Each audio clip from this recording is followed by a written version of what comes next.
ఆయన ఒక మినిస్టర్ లాగా ఉండేవారు. చాలా ధనవంతులైన కుటుంబం. ఆయన మినిస్టర్ పదవుల్ని వదిలేసి, ధనాన్ని వదిలేసి, చైతన్య మహాప్రభు అంటే కృష్ణ భగవానులే భక్తుల్లాగా వచ్చినప్పుడు ఈ జీవితాన్ని కృష్ణుడికి అంకితం చేయాలి అని ఉన్నతమైన పదవి సంపద అన్నీ వదిలేసి బృందావనంలో వెళ్ళిపోతారు. బృందావనానికి ఎవరు వచ్చారు? లాస్ట్ యాత్రల్లో, కార్తీక మాసం యాత్రల్లో మీరందరూ కొంత వచ్చారు. రూపగోస్వామి సమాధి మనం అక్కడ వెళ్ళాం, గుర్తుందా? రూపగోస్వామి సమాధి మందులు అక్కడ మనం ప్రవచనం కూడా చెప్పుకున్నాం. రూపగోస్వామి రాధా దామోదర టెంపుల్ అది. అక్కడే రూపగోస్వామి సమాధి ఉంటుంది. అద్భుతమైన ఆచారులైన అంతవంటి ధన స్థితిని వదిలేసి ఆయన ఒక సామాన్య అంటే ఒకే జత బట్టలతో ఉండేవారు బృందావనంలో. అప్పుడు కృష్ణ భక్తి చైతన్యం గురించి అద్భుతమైన బుక్కులు రాస్తారు ఆయన. వాటిల్లో ముఖ్యమైన బుక్ ఉపదేశామృతం. ఏ బుక్ అది? ఉపదేశామృతం. ఉపదేశం అంటే కొన్ని నియమాలు అన్నీ కూడా అమృతం. అర్థమవుతుందా? ఆయన రాసిన ఉపదేశామృతంలో ఒక మొదటి శ్లోకం, అద్భుతమైన శ్లోకం ఇది. అంటే మీరు భక్తిలో ముందుకు వెళ్ళడానికి ఈ నియమాలు కఠినంగా పాటించగలిగితేనే మనకు కొద్దిగా మార్పు అనేది వస్తుంది హృదయంలో. భగవంతుడిపైన ప్రేమ ఊరికే రాదు. భగవంతుడిపైన ప్రేమ ప్రవచనాలు వింటే కొద్ది జ్ఞానం వస్తుందంతే. నియమాలు పాటించినప్పుడే. ఇప్పుడే క్లాసులో టీచర్ చెప్పినప్పుడు వినేస్తే పాస్ అయిపోతారా? ఏం చేయాలి? హోంవర్క్లు ఉండాలి, ఇంటికి వెళ్ళి రాయాలి, చదవాలి. మీరేం చేస్తారు హోంవర్క్లు? చెప్పండి. వినేసి అట్లాగా మనది అయిపోయింది వారం, హరే కృష్ణ. అది కాదు, ఆచరణలో ఏం పెడుతున్నారు మీరు? ఎగ్జామ్లో అంతే కదా, పిల్లవాడు స్కూల్ వినేసి అంత ఏకసంతాగ్రహ పాస్ అయిపోతాడు ఎగ్జామ్ వాడు చదవకుండా. కాబట్టి భగవంతుడు విన్నప్పుడు కొద్దిగా ఒక ప్రేరేపణ, ఒక ఇన్స్పిరేషన్. ఇంత మాధుర్యం ఉంది భగవద్భక్తిలో, కృష్ణుడి సేవలో. కాబట్టి మన ఆచరణలో పెడితే ఆ మాధుర్యం ఇంకా ఎక్కువ. కాబట్టి మనం వింటేనే వైకుంఠం వెళ్ళిపోలేము, ఆచరణలో పెట్టాలి. కాబట్టి మీరందరూ కూడా ఆ నియమాలు ఎంత తెలుసుకోవాలి కదా, ఏమేమి నియమాలు ఉన్నా వీటిలోని కూడా. అప్పుడు మనం జీవితంలో ముందుకు వెళ్తాం. మొట్టమొదటి నియమం చెప్తారు ఆయన. వాచవేగం మనసః క్రోధవేగం జిహ్వవేగం ఉదరప్రస్థవేగం ఏతాన్ వేగాన్ యో విషహేత ధీరః సర్వం అపి మాం పృథివం సశిష్యతః. ఇది అద్భుతమైన శ్లోకం. ఇది అంటే వైకుంఠం వెళ్ళడానికి ఈ 6 నియమాలు పాటిస్తే చాలు. మీరు గోల్డెన్ రూల్స్ లాగా టీచర్ చెప్తారు కదా క్లాస్లో, ఈ 6 చదువుకోనరా మీరు పాస్ అయిపోతారని. అవునా లేదా? చెప్తారు టీచర్లు కూడా. మొద్దులకి చెప్తారు ఫస్ట్. అది చదివేవాడు ఎలాగో బుక్ అంతా చదువుతాడు. అరే ఎలాగో అని చదవలేవరా, అట్లీస్ట్ 6 పాయింట్లు చదువుకోరా నువ్వు పాస్ అవుతాం అంటారా కదా. కలియుగంలో అందరూ మొద్దులే. కలియుగంలో జ్ఞానం ఉన్న మొద్దులు. అర్థమవుతుంది? జ్ఞానం అందరిలో ఉంది, అయినా కూడా మొద్దులే. ఎందుకంటే భగవత్ సారం, భగవత్ ప్రేమ, కృష్ణ చైతన్యం లేనప్పుడు జ్ఞానం జ్ఞానం విషంలాగా. కాబట్టి అందుకే జ్ఞానం ఉన్న ముద్దులు. చాలా మంది భగవద్గీత చదివేశామంటారు, కానీ సారం ఏం కనపడదు. చాలా జ్ఞానం శ్లోకాలు చెప్తుంటారు, కానీ ఆచరణలు ఏమి ఉండవు. కాబట్టి అదే జ్ఞానమైన ముద్దులు. భగవద్గీత చదివేసి ఉంటాం, కానీ ఏమీ తెలియదు మళ్ళీ. అందుకే ముద్దులు అంటే మామూలుగా ఏమిటి? తెలియలేని వాళ్ళు, జ్ఞానం లేని వాళ్ళు. మనమేంటి? జ్ఞానవంతమైన ముద్దులు. ఎన్నోసార్లు పట్టణం అయిపోయింది ప్రభు, 4 సార్లు తిప్పేసాం, ఆపక తిప్పేసాం, మళ్ళీ జీవితంలో కనపడుతున్నాయి అవన్నీ. కాబట్టి జ్ఞానం ఇక్కడ ఆగిపోయింది అంతే. ఆచరణలోకి రాలేదు. అది మైండ్లో పెట్టుకున్నాం అంతే. మనం మైండ్లో పెట్టుకుంటే ఎలాగా? ఆచరణలో వచ్చినప్పుడే కదా. అందుకే ఈ శ్లోకం అద్భుతమైన శ్లోకం. అందరూ చెప్పండి ఇది. ఈ శ్లోకం ఏమిటి? వాచవేగం మనసః క్రోధవేగం జిహ్వవేగం ఉదరప్రస్థవేగం ఏతాన్ వేగాన్ యో విషహేత ధీరః సర్వం అపిమాం పృథివాం శాసిష్యతః. అంటే ఈ 6 నియమాలు. వేగం, వేగం అంటే ఇంగ్లీష్లో అర్జెస్ అంటాం, వేగాలు. అర్థమవుతుందా? ఈ 6 వేగాలు మనం కరెక్ట్గా అదుపులో పెట్టుకున్నామంటే ఫస్ట్ది ఏమిటి? వాచవేగం. వాచవేగం అంటే ఏమిటి? మనం మాట్లాడుతూనే ఉంటాం, దాంట్లో విషయం ఏమి ఉండదు. అర్థమవుతుందా? మాట్లాడుతూనే ఉంటాం అంటే మానవ జీవితానికి ఉపయోగపడేటి, వైకుంఠానికి ఉపయోగపడే విషయాలు ఏమి ఉండవు. గంటలు గంటలు మాట్లాడుతూ ఉంటారు, అవునా కదా? ఫోన్లోనో, పక్కింటి వాళ్ళతోనో, ఎదురింటి వాళ్ళతోనో, ఎవరు లేకపోతే మనమనే మాట్లాడుకుంటూ ఉంటాం మైండ్లో కూడా. అర్థమవుతుందా? వాడు అన్నాడు, మా ఆవిడ ఎలా అనింది, మా ఆయన ఎలా అన్నాడు, పిల్లలు ఎలా అన్నారు, రాత్రి నిద్ర కూడా రాదు వాడికి, ఆలోచన మాట్లాడుతూనే ఉంటాడు వాడికి వాళ్ళే. ఇదే అర్థమవుతుందా? ఎక్కడ వైకుంఠం ఎక్కడ వస్తుంది? కాకుల్లాగా మనం అరుస్తూ ఉంటాం అంతే, విషయం ఏముంది దాంట్లో? కాబట్టి మాట, వాచ వేగం, మనం మాట్లాడే ప్రతి మాట ఒక అర్థవంతమైనగా ఉండాలి. మనం వాక్, సరస్వతీదేవి ఈ వాక్కుని మనకు మన జీవితంలో ముందుకు వెళుతూ 10 మంది ముందుకు వెళ్ళే ఉండాలి. మన వాక్కు దూషణతో ఆగిపోకూడదు వాక్కు. కాబట్టి దీన్ని మనం అదుపులో పెట్టుకోవాలి. వాచవేగం అర్థమవుతుందా? మన మాట్లాడే ప్రతి మాట ఎలాగైతే ప్రతి పైసా మీరు పొదుపు చేస్తారో,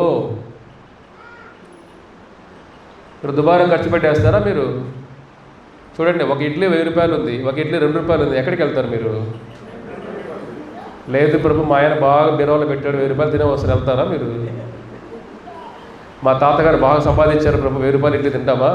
లేదు కదా. పొదుపు చూస్తారు కదా. డబ్బుల విషయం ఎంత పొదుపులు ఉంటారో మాటల్లో ఇంకా పొదుపుగా మాట్లాడాలి. మనకేదో వాక్చాతుర్యం ఉంది కదా అని మనం ఊదరగొట్టేయకూడదు. వినేవాళ్ళు ఉన్నారు కదా అని ఫుల్ దంచేయకూడదు వెళ్ళి వాళ్ళని. మాట్లాడే శక్తి ఉంది కదా అని మాట్లాడేయకూడదు. మాటలు కూడా పొదుపుగా వాడాలి. ధనంలోనే పొదుపు కాదు, డబ్బుల్లో పొదుపు కాదు కావాల్సింది. మనం అది ఎలాగో చేస్తాం, చెప్పకపోయినా కృష్ణుడు చెప్పాలా దానికి? మనకు చెప్పండి, కృష్ణుడికే నేర్పిస్తాం మనం ఎలా పొదుపు చేయాలని. కృష్ణుడికి మనం చెప్పాలా? ఆయనకే నేర్పిస్తాం. స్వామి, లక్ష్మీదేవి సరిగా మీరు ఉపయోగించుకోవట్లేదు, జాగ్రత్తగా వాడుకోండి ఆవిడ్ని. మీరు ద్వారకాలు ఎక్కువ ఖర్చు బిల్డింగ్లు కట్టేశారు, మీరు ఇంకా కొద్దిగా తక్కువ ఖర్చు పెట్టాల్సింది. అర్థమవుతుందా? అప్పుడు మనంతా ఉంటే కృష్ణుడు సలహాలు ఇచ్చేవాళ్ళం ఎలా పొదుపుగా వాడాలని కూడా. కాబట్టి మన పొదుపు గురించి టెన్షన్లే. వాచవేగం ఎలా అంటే మాటలు మాట్లాడాలి. మనం మాట్లాడే మాట ప్రజల్లో ఒక చైతన్యం, మనలో కూడా భక్తి, అంటే భగవంతుడి కీర్తనలాగా ఉండాలి. ఎంత అవసరమో అంతే మాట్లాడాలి. అవసరానికి మించి మాట్లాడకూడదు. అవసరానికి ఎక్కువ తిన్నా, ఎక్కువ మాట్లాడినా ఆ జీవితంలో మనకు కష్టాలే ఉంటాయి. అందుకే నోరు ఎప్పుడు కూడా అదుపులో ఉండాలి. ధనం పొదుపులో ఉండాలి, నోరు అదుపులో ఉండాలి. నోరు ఉంది కదా అని మనం ఏదో దంచేయకూడదు. అలాగా చాలా ఎంతవరకు అంతే మాట్లాడండి. మీరు నోరు కంట్రోల్ చేసుకునే సమస్యలు వస్తాయి మీకు? చెప్పండి మీరే. ఏదో ఒక మాట ఎవరో మాట్లాడితే అప్పుడు నోరు కంట్రోల్ లేకపోతేనే కదా ఏదో వాళ్ళు అనేస్తాం మనం. వాచవేగం.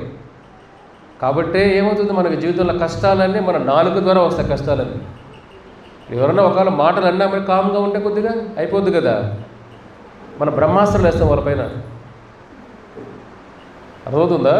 ఒక అస్త్రం వేసాడు, మనం వేస్తాం వాడిపైన బ్రహ్మాస్త్రం వేస్తాం.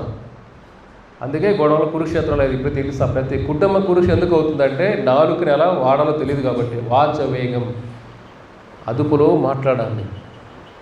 ఇది మనం కంట్రోల్ చేసుకున్నామంటే జీవితంలో ఎక్కడైనా silence is the best weapon. అంటే నిశ్శబ్దము గొప్ప ఆయుధం. అర్థమవుతుందా? నిశ్శబ్దం గొప్ప ఆయుధం. నిశ్శబ్దాన్ని ఎలా వాడాలో తెలుసుకోవాలి మనం.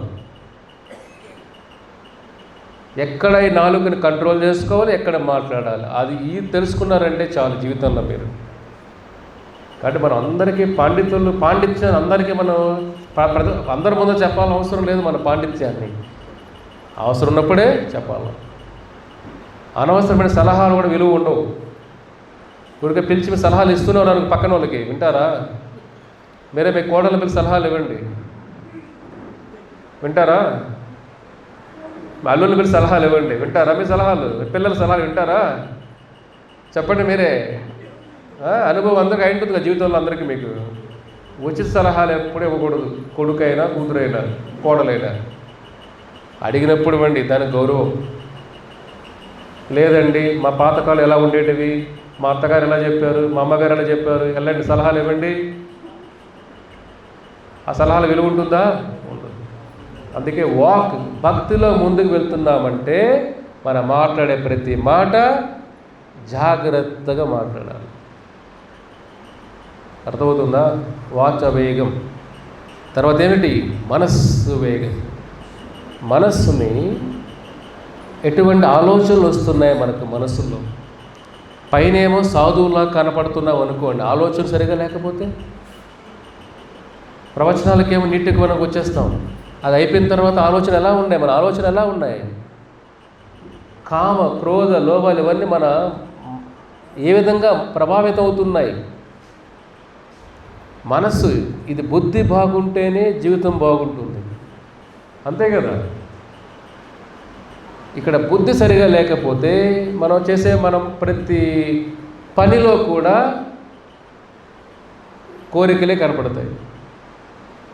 కాబట్టి మనస్సు కూడా అదుపులో ఉంచుకోవాలి. అర్జునుడు ఏమంటాడు భగవద్గీతలో? మన చంచల కృష్ణ నా మనస్సు నేను కంట్రోల్ చేసుకోలేని కృష్ణ అని 5000 సంవత్సరాల ముందు చెప్పాడు ఆయన. 5000 సంవత్సరాల ముందు టీవీలు లేవు, ఫోన్లు లేవు, సినిమాలు లేవు, థియేటర్లు లేవు, వాట్సాప్ లేదు, యూట్యూబ్ లేదు. అప్పుడే కంట్రోల్ కష్టం అంటే ఇప్పుడు చెప్పండి, ఇప్పుడు ఈజీనా మైండ్ కంట్రోల్ చేయడం? అది ఉన్నప్పుడే ఆయన అంత కష్టం అంటే ఇప్పుడు ఏమీ ఇంత ప్రపంచం అని ఇంత భయంకరమైన చెత్త పక్కన ఉంటే ఎట్లా కష్టం మైండ్ ఇంకా. కాబట్టి మనస్సుని అదుపులో పెట్టుకోవడం కష్టం, కానీ అసంభవం కాదు, అది ఇంపాసిబుల్ కాదు. అది దానికి ఒక అభ్యాస సాధన ఉండాలి.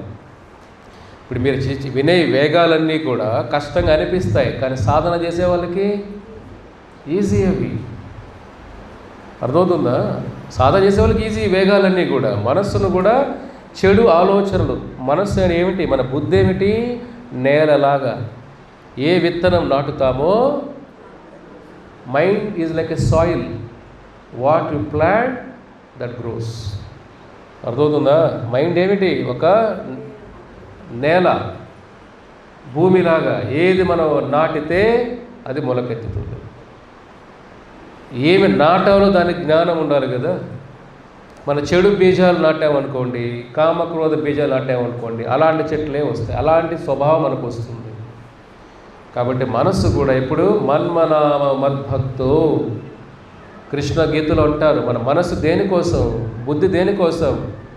మన్మనా మద్భక్తో, భగవంతుడి చింతన కోసం మనస్సు, బుద్ధి. భగవంతుడి సేవ ఎలా చేయాలో ఆలోచన కోసం బుద్ధి. వైకుంఠం ఎలా చేరుకోవాలో దానికి ఈ తెలివితేటలు ఉపయోగించాలి. మనం తెలివితేటలు దేనికి ఉపయోగిస్తున్నాం? శరీర పోషణ కోసం, కుటుంబ పోషణ కోసం దాంతో ఆపేస్తున్నాం, అంతేనా? దానికి మించిన పోషణ, ఆత్మ పోషణ కోసం బుద్ధి ఉపయోగించాలి. కుటుంబ పోషణ, శరీర పోషణతో ఆగిపోవద్దండి, చేయనండి. ఎందుకంటే మీకు గృహస్థ కుటుంబాల్లో ఉన్నప్పుడు అవసరాలు ఉంటాయి, అది మానేమని చెప్పట్లేదు, దానితోనే అంతమైపోకూడదు. ఆత్మ పోషణ కూడా రావాలి కదా. మనస్సుని ఆత్మ పోషణ కోసం ఉపయోగించాలి. అదే కృష్ణుడు అంటాడు, మన్మన అర్జున, నీ మనస్సు అంతా ఎప్పుడు కూడా నా పైన లగ్నం చేయవయ్యా. కాబట్టి హరే కృష్ణ మంత్రం చేయడం మనసు ఆ నామం పైన ఉండాలి. భగవంతుని నైవేద్యం వండుతూ ఉంటాం, ఏదేదో మాట్లాడుతూ ఉంటాం, మైండ్ ఏదో తిరుగుతూ ఉంటుంది. ఇక్కడేమో నైవేద్యం చేస్తూ ఉంటాం, చేతులు తిరుగుతున్నాయి, మైండ్ ఎక్కడో తిరుగుతుంది. అర్థమవుతుందా? భగవంతుడు చేతులు చూడ్డు ఎలా తిప్పుతున్నామని, ఆయన ఏం చూస్తాడు? నీ భావం ఎక్కడుంది? నైవేద్యం అప్పుడు భావం ఎలా ఉండాలి? ఓ కృష్ణుడి కోసం చేస్తున్నా మనం, ఆ భావనతో మనసు ఆయన పైన ఉండాలి చేసేటప్పుడు.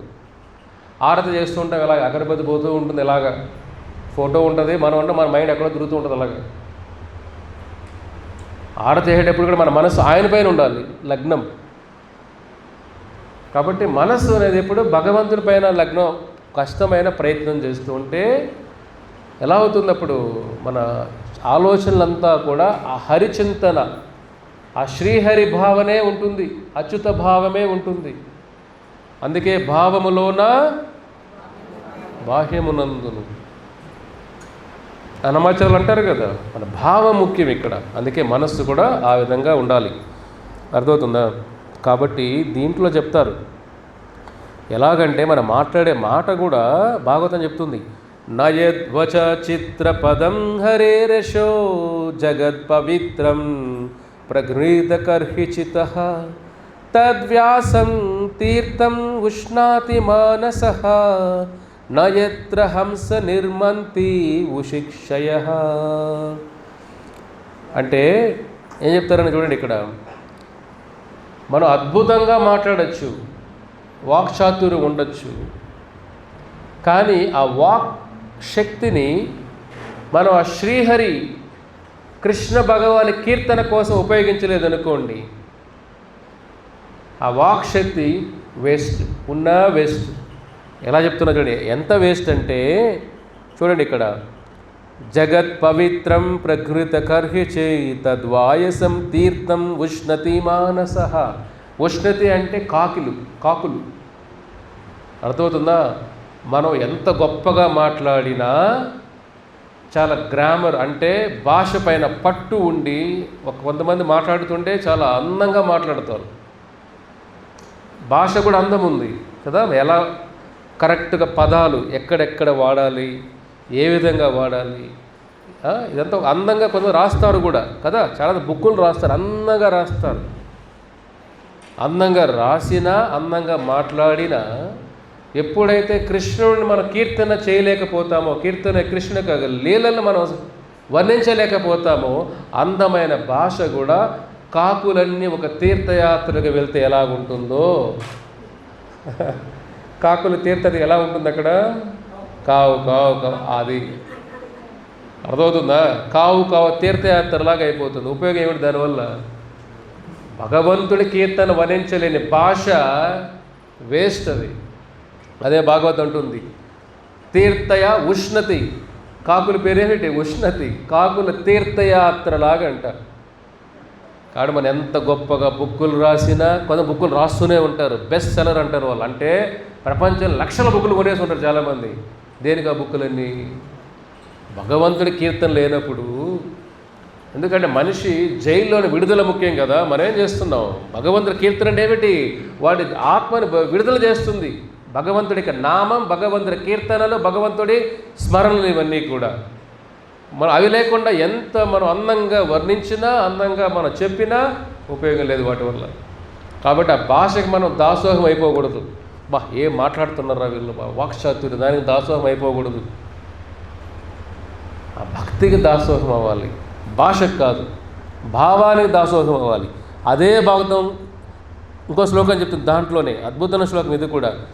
తద్భాగ విసర్గో జనతాగ విప్లవో యస్మిన్ ప్రతి శ్లోకం అభద్వతాయపి నామాని అనంతస్య యశో అంకితాని యతః శృణ్వంతి గాయంతి గృణంతి సాధవః.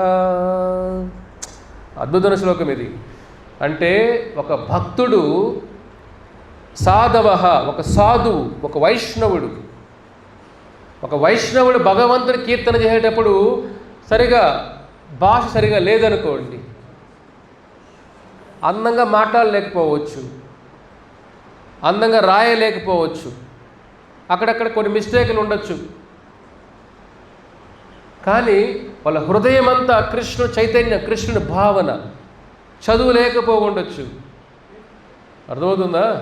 సరిగా మాట్లాడేటప్పుడు సరిగా మాట్లాడలేకపోవచ్చు, బుక్కులు అక్కడక్కడ కొన్ని మిస్టేకులు ఉండొచ్చు, వాళ్ళ మాటల్లో కొన్ని మిస్టేకులు ఉండొచ్చు, అర్థమవుతుందా? గ్రామర్ మిస్టేకులు ఉండొచ్చు, యాక్సెంట్ మాట్లాడే యాస మిస్టేకులు ఉండొచ్చు. ఇవన్నీ ఎన్ని మిస్టేకులున్నా, చూడు భాగవతం ఉంటుంది, ఎన్ని మిస్టేకులున్నా నామాని అనంతశ యశో అంకితాని. ఎన్ని మిస్టేకులు ఉన్నా కానీ ఒక భక్తుడు ఒక శుద్ధమైన హృదయంతో భగవంతుని కీర్తన చేసి ఆయన గురించి మాట్లాడుతుంటే భగవంతుడు భాష చూడడు, భగవంతుడు మిస్టేకులు చూడు. ఆయన ఏం చూస్తాడు? కృష్ణ భగవానుడు ఆ భావాన్ని చూస్తాడు. ఇప్పుడు మీ ఇంట్లో చిన్నపిల్లలు ఏదైనా మాట్లాడుతున్నారు అనుకోండి, వాళ్ళకి భాష రాదు, మీకు కోపం వస్తుందా? ముద్దులు పెడతారు, ఏ ముద్దుగా మాట్లాడుతున్నాడు రా వీడు, అదే కదా, రికార్డ్ చేస్తారు కూడా, యూట్యూబ్లో పెట్టేస్తారు కూడా, ఈ మధ్య అవే వైరల్ అవుతాయి కూడా. సరిగా మాట్లాడలేకపోతే అందం, ఏం భలే ముద్దుగా ఉన్నాడు వీడు, అవునా కదా? మీకే మీ ఇంట్లో పిల్లలు భాష తెలియకపోయినా అలా మాట అంత అందం అనిపిస్తే, కొంతమంది అమెరికాలో ఉన్నప్పుడు పిల్లలు తెలుగు రాదు సరిగా వాళ్ళకి, ఏదో తెలుగు వచ్చేదో తెలుగు మాట్లాడుతుంటారు, వాళ్ళ అమ్మమ్మ నాన్నమ్మలు ఆనందపడిపోతారు, ఏ భలే ముద్దుగా మాట్లాడుతున్నాడు వీడు, వాడు మిస్టేక్లే మాట్లాడుతాడు, అర్థమవుతుందా? వాడు సరిగా పలకడమే రాదు, ఒత్తులే రావు, వాడికి పలకడమే రాదు, ఒత్తులు రావు, చాలా నానమ్మ కూడా అనలేడు వాడు, కానీ నానమ్మ ఆనందపడిపోతుంది, భలే ముద్దుగా మాట్లాడుతున్నాడు వీడు, అర్థమవుతుందా? వాళ్ళు ఏం చూస్తారు అక్కడ? భావం. మీకే అంత భావం చూస్తుంటే భగవంతుడు ఎంత భావం చూస్తాడు ఆయన? మీరు మిస్టేకులు చూస్తారా పిల్లల్లో? చూడరు కదా. నా మనవడు ఎంత బాగా మాట్లాడుతున్నాడు, మీకే అంత భావన ఉంటే భగవంతుడు ఎంత భావన ఉంటుంది? నా భక్తుడు ఏమీ తెలియకపోయినా అయ్యో నన్ను కీర్తిస్తున్నాడే, ఆయన తప్పులు చూడ్డు, తప్పులు వెనకాలన్న ప్రేమను చూస్తాడు. అది భాగవతం ఉంటుంది. సాధువులు అంటే ఒక సాధు జీవితంలో ఉన్నప్పుడు తద్విగా విసర్గో జనతాగ విప్లవో, ప్రతి శ్లోకంలో కూడా తప్పులు ఉన్నా కూడా, గ్రామర్ మిస్టేకులు, బుక్కుల మిస్టేకులు ఎన్ని ఉన్నా కానీ కృష్ణుడు ఆ మిస్టేకులే చూడడు. చూడండి, కాబట్టి మనకు ఎంత గొప్పగా మాట్లాడుతున్నామని కాదు, లోపల ఎంత భక్తితో మాట్లాడుతున్నది ముఖ్యం. లోపల భక్తి లేకుండా మరి ఎంత గొప్పగా మాట్లాడినా కాకుల తీర్థయాత్ర అయిపోతుంది, అది సత్సంగం అవుతుంది. ఏమవుతుంది? కాకుల తీర్థయాత్రకు వెళ్ళినట్టే ఆ ప్రోగ్రాములన్నీ. కాబట్టి అందుకే భక్తుల సాంగత్యంలో భగవంతుడి గురించి వినాలి. కొంతమందికి నామమే ఉండదు, కొంతమంది కంట తులసినే ఉండదు, కొంతమందికి భగవంతుడు ఆచరణ ఏది ఉండవు, కానీ అద్భుతంగా ప్రసంగాలు ఇస్తుంటారు. ఉపయోగం దానివల్ల అది విన్నప్పుడు ఏమనుకోవాలి మీరు? ఉష్ణతి తీర్థయాత్ర ఏమనుకోవాలి అప్పుడు? ఇది కాకుల తీర్థయాత్ర అండి.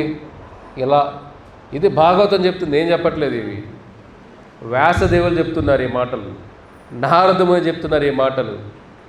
నారదముని అంటున్నాడు ఈ మాటలు ఇవన్నీ కూడా. నారదుడు అంటే వ్యాసదేవుడితో అంటున్నాడు ఆయన, వ్యాసదేవ భగవంతుని మరి ఎంత కీర్తించినా ఆ భక్తితో ఉన్నప్పుడు మాటలు ఇవి తప్పులు జల్ల పర్లేదయ్యా, స్వామి నిన్ను ప్రేమిస్తాడయ్యా. అదే ఆ ప్రేమ లేకుండా నువ్వు ఎంత గొప్పగా వర్ణించినా వేస్ట్ అదంతా కూడా. కాకుల తీర్థయాత్ర నారదుని అంటున్నాడు, ఎంత గొప్ప మాటలు చూడండి, ఇవన్నీ ఆచార్యులు చెప్తున్నారు. కాబట్టి మీరందరూ కూడా ఒకసారి భాష రాకపోయినా ఒకసారి కొంత ప్రచారం చేస్తుంటారు కొంతమంది పల్లెల్లో. ఇవాళ ఒక 50 మంది వచ్చారు విలేజ్ నుంచి బెంగళూరు టెంపుల్కి మమ్మల్ని కలవడానికి. సో వాళ్ళతో కొంత మాట్లాడుతున్నాం, కొంతమంది సరిగా భాష రాకపోవచ్చు వాళ్ళకి, పల్లెల్లో వాతావరణం అలా ఉంటుంది కదా. కానీ భక్తి స్వామి అంటే కొంతమంది ఆ భక్తి ఉంది కొంతమందిలో. కాబట్టి మనమే అయ్యో వీడు భక్తి చాలా ఉంది వీళ్ళల్లో చూడండి.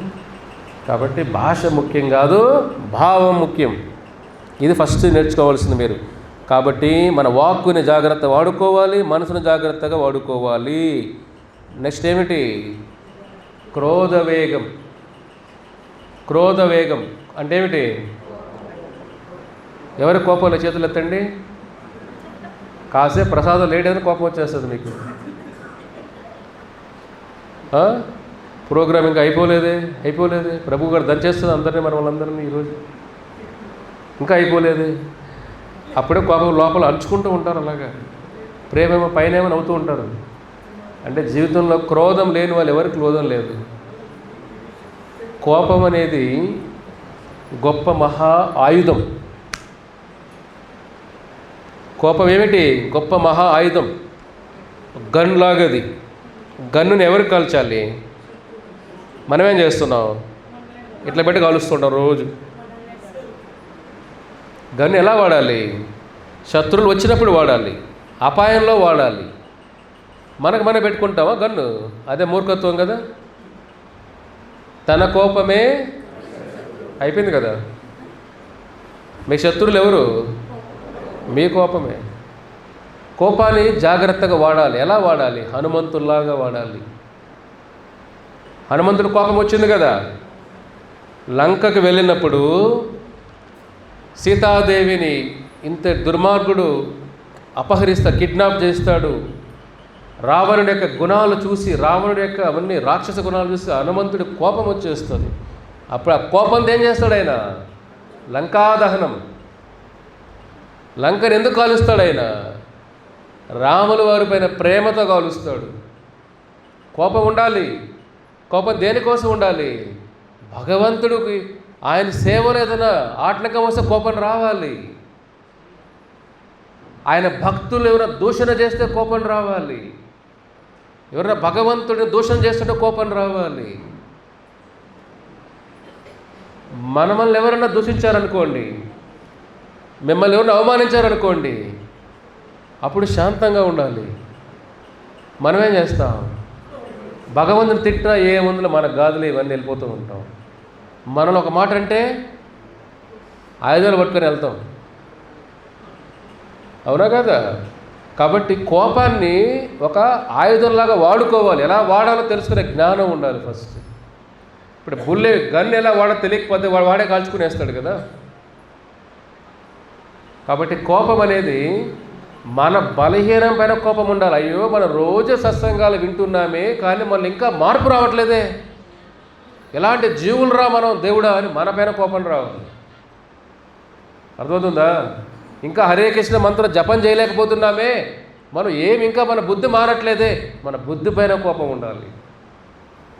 ఇన్ని వరాలు వింటున్నాం కానీ మన హృదయం కరగట్లేదే, దానిపైన కోపం ఉండాలి. అయ్యో భగవద్గీత ఇంకా మనం కంప్లీట్ చదవలేకపోతున్నామే, దానిపైన కోపం ఉండాలి. మన కోరికలపైన కోపం ఉండాలి. మన బలహీనం పైన కోపం ఉండాలి. మన భక్తులు ఇంకా పురోగతి ముందు వెళ్ళలేకపోతున్నామే, దానిపైన కోపం ఉండాలి. తప్ప మన కోరికలు జరగకుండా పోతే కోపం రావడం కాదు. మన భక్తిలో భగవంతుడి సేవలు చేయలేకపోతున్నామే, దానిపైన కోపం ఉండాలి. అర్థమవుతుందా? హనుమంతుడి కోపం సేవలో కోపం వచ్చింది ఆయనకి ఏదో ఆయన పైన కోపం కాదు, అంటే ఏదో ఆయనకి అనుకుని జరగలేదని కాదు. అయ్యో రాములు వారి సేవ, రాములు వారు సీతాదేవిని కిడ్నాప్ చేశాడే, భగవంతుడి పైన సేవలో కోపం రావాలి. కాబట్టి మన బలహీనం పైన కోపం ఉండాలి. మన చెడు అలవాట్లు ఉంటాయి, కొన్ని లక్షణాలు ఉంటాయి కదా. చెడు అలవాట్లు కొన్ని ఉంటాయి. సోమరితనం ఉంటుంది, లేజినెస్, సోమరితనం, ఈర్ష్య, ద్వేషం, అసూయ, ఈ గుణాలపైన కోపం ఉండాలి. మళ్ళీ అంత అసూయ ఉందే మన హృదయంలో, ఇంత ఈర్ష్య ఉంది, ద్వేషం ఉంది వేరే వాళ్ళపైన. పైనేమో కౌగిలించుకుంటూ ఉంటారు, లోపలేమో ద్వేషాలు. ఆ ద్వేషం పైన కోపం రావాలి. మనపైనే మనకు కోపం వచ్చినప్పుడే మనకు పైన మనకు సంఘర్షణ ఉన్నప్పుడే మనలో మార్పు వస్తుంది. ఐరన్ రాడ్ని ఎవరు కూడా చెడగొట్టలేరు. ఐరన్ ఎలా చెడిపోతుంది? ఎలా పోతుంది అది?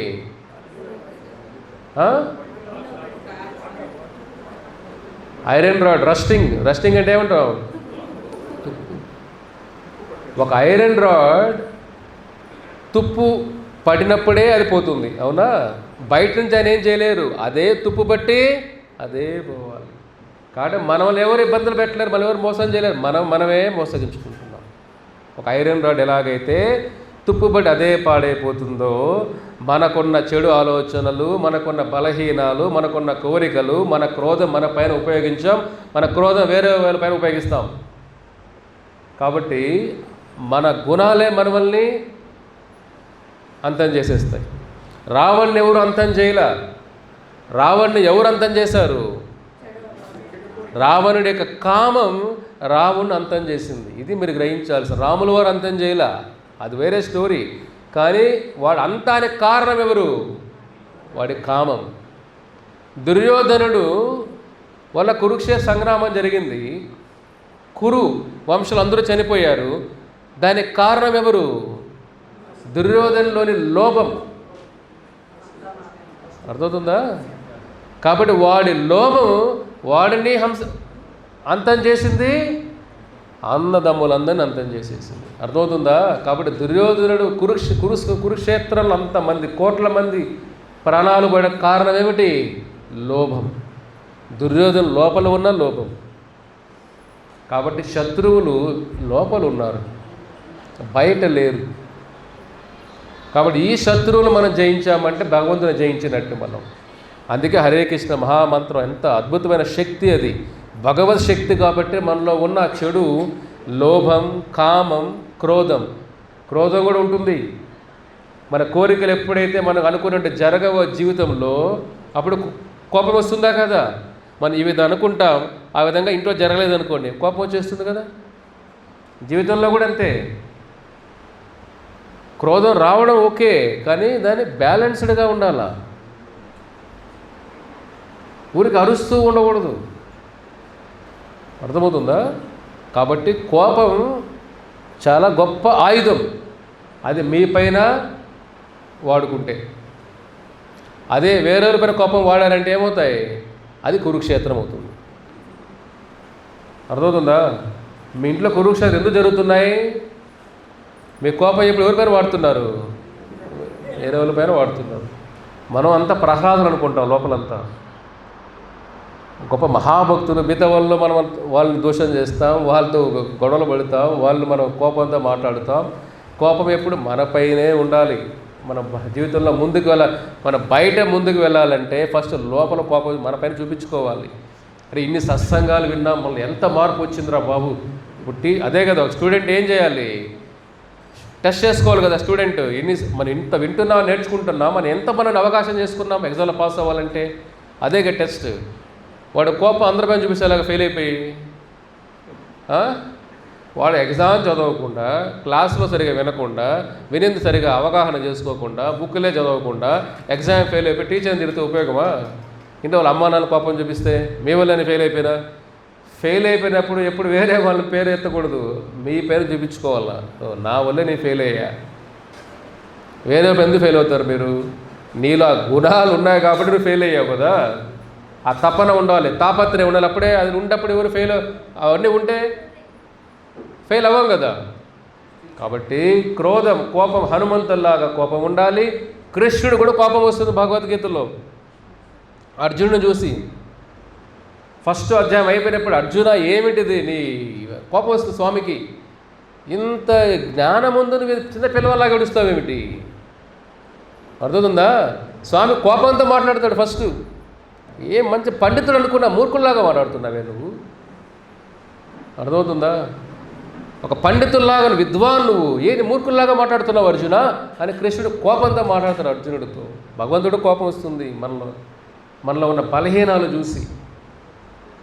కాబట్టి కోపం గొప్ప ఆయుధం. మీరు రేపు నుంచి పొద్దున నిద్రలేకపోతున్నామే, మంగళారతి బ్రహ్మముహూర్తం నిద్రలేకపోతున్నామే, ఎందుకు ఈ జీవితం? అక్కడ కోపం రావాలా. భగవంతం నైవేద్యం పెట్టలేకపోతున్నామే, ఏం జీవితం ఇది? అక్కడ కోపం రావాలి. ఏకాదశి వ్రతం చేయలేకపోతున్నామే, రోజు మనం వేస్తూనే ఉన్నామే, ఏకాదశి రోజు మనం కంట్రోల్ చేద్దామే, దానిపైన కోపం ఉండాలి. అయ్యో వైష్ణవుల సేవ చేయలేకపోతున్నామే, దానిపైన కోపం ఉండాలి. కాబట్టి ఇది కోపాన్ని ఎలా ప్రయోగించాలో తెలుసుకున్నవాడు మహాత్ముడు. కోపానికి మీరు దాసులు అవ్వకూడదు, క్రోధ దాసులు అవ్వకూడదు. క్రోధాన్ని కరెక్ట్గా వాడుకోవడం తెలుసుకోవాలి. మనమే కామదాస, అంతేనా? క్రోధదాస, జిహ్వదాస, ఉదరదాస. మనం వీడికి దాసులు అయిపోయాం మనం. కాబట్టి జీవితం ఏమైపోయింది, మనకు అస్తవ్యస్తంగా ఉంది. కాబట్టి ఇక్కడ ఏమిటి, క్రోధానికి దాసులు అవ్వద్దండి. క్రోధాన్ని కంట్రోల్ చేసి మీ పైన వాడండి. ఇది ఒక్కటే. లేజీనెస్, సోమరితనం, పొద్దున లేకపోతాం, జపం చేయలేకపోతాం, మాల పక్కనే ఉంటుంది, ఇన్ని వింటుంటాం, ఇంకా ఆ చెడు గుణాలు వస్తూనే ఉంటాయి. దానిపైన ప్రయోగించండి, మీ జీవితం మారుతుంది.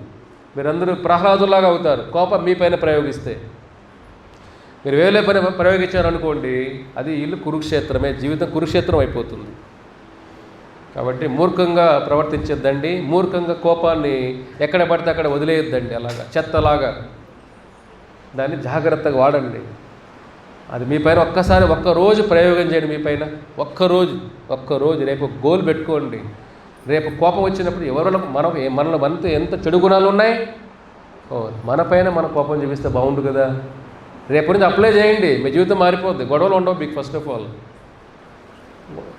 జీవితం ఎందుకు కష్టాలు ఎక్కువ అవుతాయంటే మన కోపాన్ని అందరిపైన వాడేస్తాం కాబట్టి జాగ్రత్తగా వాడండి, పొదుపుగా వాడండి. మీ పైన వాడండి. ఫస్ట్ ఆయుధం మీ పైన వాడేదానికి ఆయుధం భగవంతుడు ఇచ్చింది. అది హనుమంతుడు వాడినట్టు సేవలో వాడాలి. అప్పుడు జీవితం వైకుంఠమయం అవుతుంది. కృష్ణుడు కూడా కోపం వచ్చింది కదా, ప్రభుపాదులు కూడా కోపం వచ్చేది. ప్రభుపాదుల వరకు కూడా బృందావనంలో ప్రభుపాదుల వారు కృష్ణ బలరామ దేవాలయం కట్టేటప్పుడు 1970 సంవత్సరాలు, 72-73 సంవత్సరాల్లో అప్పట్లో జేసీబీలు లేవు, క్రేన్లు లేవు. అర్థమవుతుందా? అమెరికా భక్తులు కట్టారు దేవాలయం అది బృందావనంలో. ప్రభుపాదుల వారు ఎలాగంటే పరుగు పెట్టించేవారు. ఆ దేవాలయాన్ని 3 సంవత్సరాల లోపలే కట్టేశారు. బృందావనం చూస్తారు మీరు అందరూ కూడా, మార్బుల్ దేవాలయం అది. అర్థమవుతుందా? అప్పట్లోనే ఏమీ లేకపోయినా కొద్దిగా లేట్ అయితే ప్రభుపాద కోపం వచ్చేసి నరసింహస్వామిలాగా అయిపోయారు ప్రభుపాదుల వారు. ఇంకా ఎందుకు అవ్వలేదేంటి, ఎందుకు అవ్వట్లేదు మీకు ఇది? అర్థమవుతుందా? ఎందుకు ప్రభు మీకు కోపం వస్తుందో? ఎందుకు రాదు కోపం? కృష్ణుడి సేవలో ఉన్నప్పుడు కోపం రాకుండా ముద్దులు పెడతామా లేట్ అయితే? ప్రభుపాదులు నరసింహస్వామిలాగా అయిపోయేవారు. ఆయన భక్తులు భయం ప్రభుపాద దగ్గర వెళ్ళాలంటే, ఏదైనా లేట్ అయిందంటే అంత ప్రతి ఒక్కటి టైం ప్రకారం జరగాలి. కృష్ణుడికి ఆరతి కొద్దిగా లేట్ అయినా కోపం రావాలి. అర్థమవుతుందా? దానంగా చేద్దాంలే, టైం చూసుకొని ఇంకా ఏముందిలే కృష్ణ రోజులతో ఉంది కదా, అది కాదు భావన. నైవేద్యం 8 గంటలు స్వామి నైవేద్యం వెళ్ళిపోవాలి ప్లేట్ అక్కడికి. గర్భగుడిలో ఒక సెకండ్ లేట్ కాకూడదు. అది అక్కడ సెకండ్ లేట్ వెళ్ళిందంటే అక్కడ కోపం రావాలి. ఏం చేస్తున్నారు మీరు అని. భగవంతుడి సేవలో కోపం రావాలి. మనకు అరగంట 10 నిమిషాలు లేట్ అయితే, 2 నిమిషాలు లేట్ అయితే టిఫిన్ మన కోపం వచ్చేస్తుంది.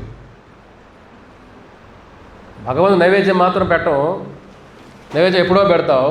మనకు కావాల్సిన అవసరాలు కొద్దిగా లేట్ అయితే ఫుల్ నరసింహస్వామి అయిపోతాం.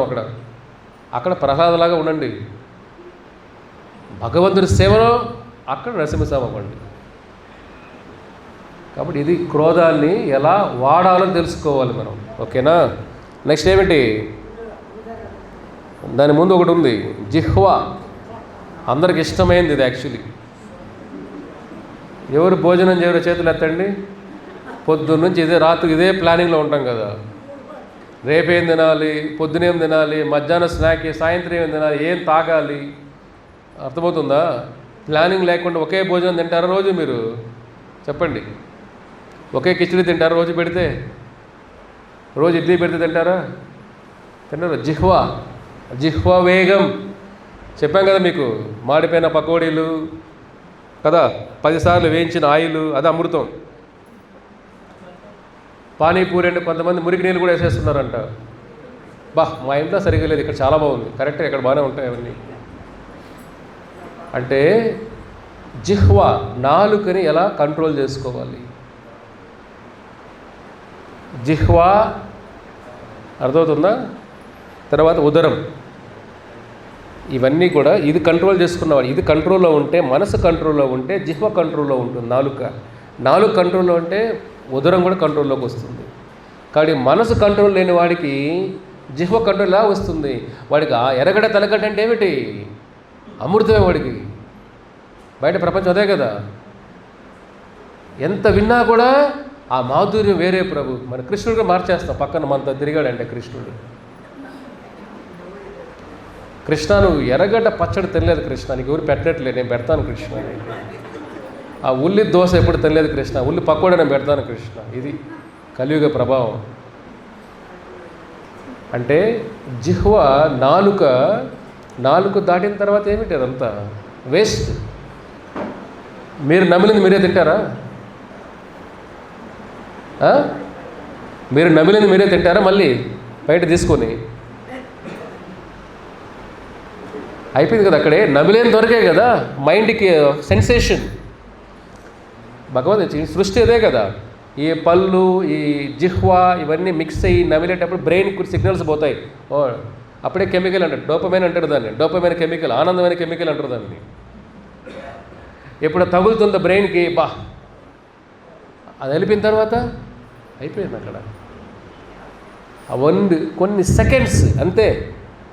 కొన్ని సెకండ్స్ కోసం మనం కొన్ని జన్మలు బాధలు పడతాం. జిహ్వ వేగం. జిహ్వ ఎలా ఉండాలి? కృష్ణుని యొక్క కీర్తన కోసం జిహ్వ. నాలుగు దేనికోసం? సేవాన్ముఖాహి జిహ్వాదో.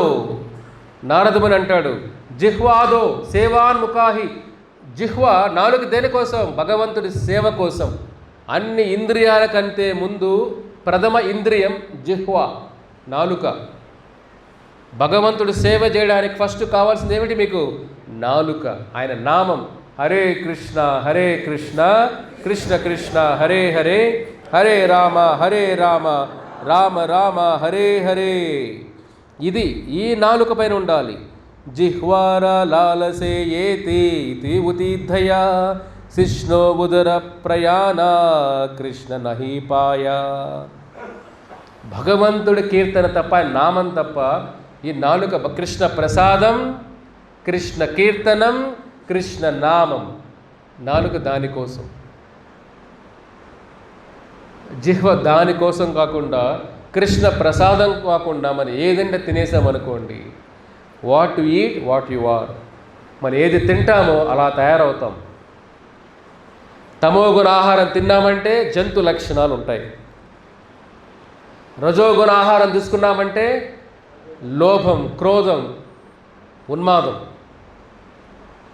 సాత్విక ప్రసాదం మనం స్వీకరించామంటే శాంత గుణాలు ఉంటాయి. కాబట్టి మనం ఏమి తింటామో అలా తయారవుతాము. కాబట్టి నాలుగు ఎప్పుడు కూడా కృష్ణ ప్రసాదం తప్ప వేరే మందులాగా వాడండి. కాబట్టి రేపటికి ఒక అలవాటు, ప్రయత్నం చేయండి. ఎవరైతే ఇంకా నైవేద్యం కృష్ణుడికి పెట్టలేదు, ఒక పండున్న పెట్టండి అట్లీస్ట్. ఇంట్లో మీకు పరిస్థితి సరిగా లేకపోతే స్వామికి ఒక తులసి దళం పెట్టి అది తినండి. కృష్ణ ప్రసాదం ఏదో ఒక రూపేణ, పత్రం పుష్పం ఫలం తోయం. అయ్యో మీ ఇంట్లో ఇబ్బందులు ఉన్నాయి, ఎరగడ తెరగడ లేకుండా వండలేరు, ఒక వేరే విధంగా పండు ఏదో స్వామి నైవేద్యం ప్రసాదం స్వీకరించి. అలాగా కొద్దిగా నాలుక కృష్ణ ప్రసాదం ఎప్పుడు తాకుతుందో ఆత్మశుద్ధి అవుతుంది. ప్రసాదం శరీరం కోసం కాదు, ప్రసాదం ఆత్మకి ఆహారం. ఆత్మ బుద్ధిని మార్చేది ప్రసాదం.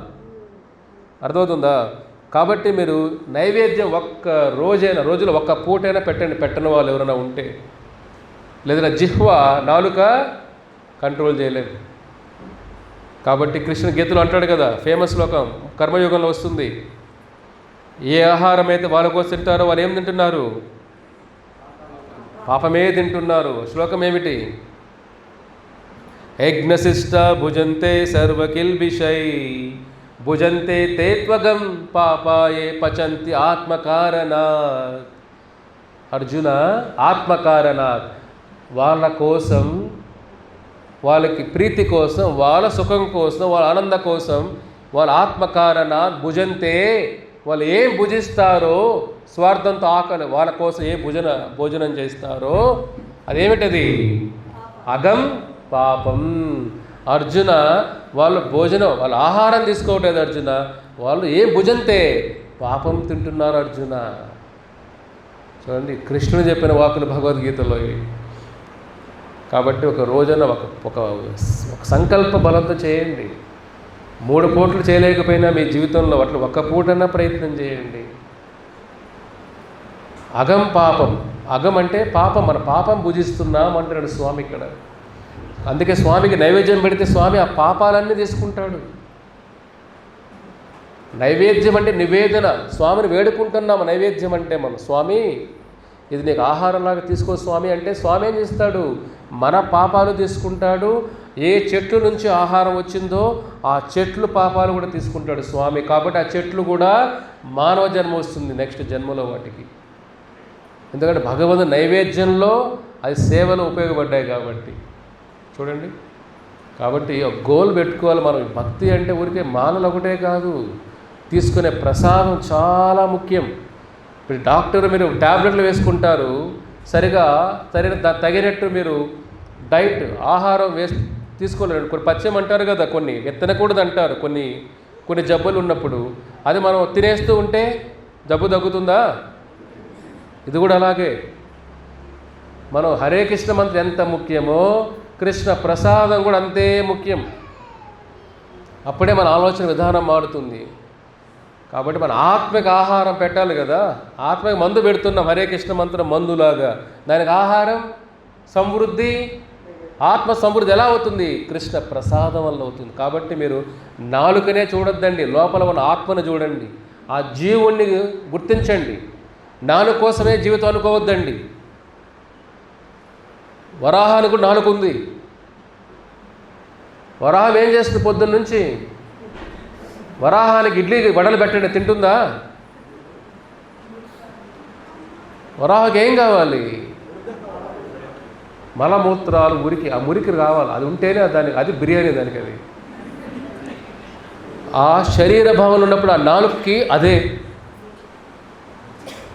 మానవ జీవితం వరాహంలా కాదు. నాలుగు కోసమే జీవించకూడదు. నాలుగు ద్వారా వైకుంఠం వెళ్ళిపోవచ్చు కదా.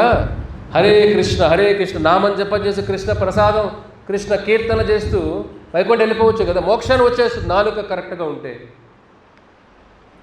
మీరు ఎంత కఠిన పేదవాళ్ళైనా వైకుంఠం వెళ్ళిపోవచ్చు, నాలుగు ఉంటే చాలు. మీకు ధనం లేకపోయినా.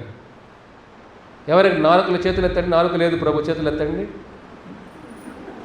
అందరికి నాలుగులు ఉన్నాయి కదా, చెప్పండి.